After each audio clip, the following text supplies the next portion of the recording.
दोस्तों, आज की वीडियो में हम जानेंगे कि आलस्य होता क्या है और आलस्य को हम कैसे दूर करें। एक बार की बात है, एक आलसी व्यक्ति एक बौद्ध भिक्षु से कहता है, मुनिवर, मेरे पास बहुत आलसपन है जिसकी वजह से मैं अपने जीवन में जो करना चाहता हूँ वह कर नहीं पाता हूँ, मुझे कुछ रास्ता दिखाएं। तो बौद्ध भिक्षु उस आदमी से पूछते हैं, क्या तुम्हें पक्का विश्वास है कि तुम्हें आलसपन है? वह व्यक्ति कहता है, जी मुनिवार, केवल मैं ही नहीं, मेरे पूरे गांव के लोग कहते हैं कि मैं आलसी हूँ। वह बौद्ध भिक्षु उस व्यक्ति से कहते हैं, परंतु क्या तुम्हारे पास इस बात का कोई प्रमाण है कि तुम वाकई आलसी हो? वह व्यक्ति कहता है, जी मुनिवार। तो बौद्ध भिक्षु कहते हैं, क्या प्रमाण है? मुनिवार, मैं जानता तो हूं कि व्यायाम करना मेरे स्वास्थ्य के लिए अच्छा तो है, लेकिन मैं चाह कर भी नहीं कर पाता हूं क्योंकि मेरा आलस मुझे सुबह जल्दी उठने ही नहीं देता। वे बौद्ध भिक्षु कहते हैं, अच्छा, तुम ऐसी आलस से परेशान हो? व्यक्ति कहता है, जी मुनिवार। बौद्ध भिक्षु कहते हैं, परंतु क्या तुम जानते हो कि आलस होता क्या है? वह व्यक्ति कहता है, मैं यह तो नहीं जानता कि आलस का अर्थ क्या है, परंतु यह जो भी है बहुत बुरा है। वह बौद्ध भिक्षु कहते हैं कि सबसे पहले तो तुम यह समझो कि जो भी चीज प्राकृतिक रूप से मनुष्य के भीतर है उसका कोई ना कोई उपयोग है, वह बुरी या अच्छी नहीं है। आलस एक भाव है, एक विचार है, जिसे जाने अनजाने में हम खुद ही पैदा करते हैं। आलस्य पैदा होने के दो कारण वह व्यक्ति पूछता है, परंतु वो कैसे मुनिवर? वे बौद्ध भिक्षु कहते हैं, आलस्य पैदा होने के दो कारण हैं। पहला शारीरिक और दूसरा मानसिक। जब हम शरीर को कोई ऐसी भोजन देते हैं जिसके खुद के भीतर कोई जीवंतता नहीं है, तब हमारे शरीर के भीतर आलस्य पैदा होता है, क्योंकि यह शरीर ऊर्जा से चलता है और जिस तरह का ऊर्जा हम उसे देते हैं यह उसी तरह का बर्ताव करता है।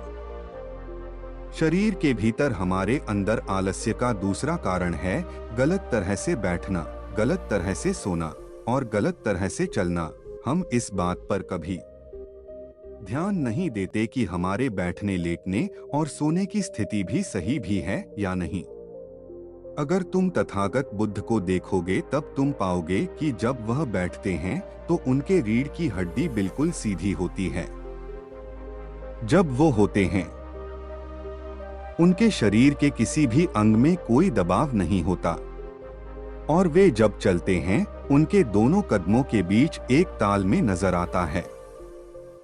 यह जरूरी नहीं है कि कोई बुद्ध को सुनकर ही समझे। अगर कोई समझना चाहता है तो सिर्फ उन्हें ध्यान से देखकर भी बहुत कुछ समझा जा सकता है। शारीरिक स्तर पर आलस्य का तीसरा कारण है सुबह जल्दी ना उठना। यह सुनकर वह व्यक्ति कहता है, हाँ मुनिवार, मैं सुबह जल्दी उठ ही नहीं पाता। वह बौद्ध भिक्षु मुस्कुराते हैं और कहते हैं, तुम सुबह जल्दी तभी उठ सकते हो जब तुम रात को सोने का एक सही समय निर्धारित कर लोगे। प्रत्येक बौद्ध भिक्षु को अनुशासन का पालन करना होता है, क्योंकि अनुशासन हमारे जीवन में संतुलन लाता है। ज्यादातर लोग अनुशासन को बुरा समझते हैं क्योंकि उन्हें लगता है कि अनुशासन उन्हें बांधता है, जबकि असल में यह है कि अनुशासन हमें बांधता नहीं बल्कि मुक्त करता है। तब वह व्यक्ति पूछता है, परंतु मुनिवर, शुरुआत कहाँ से करें?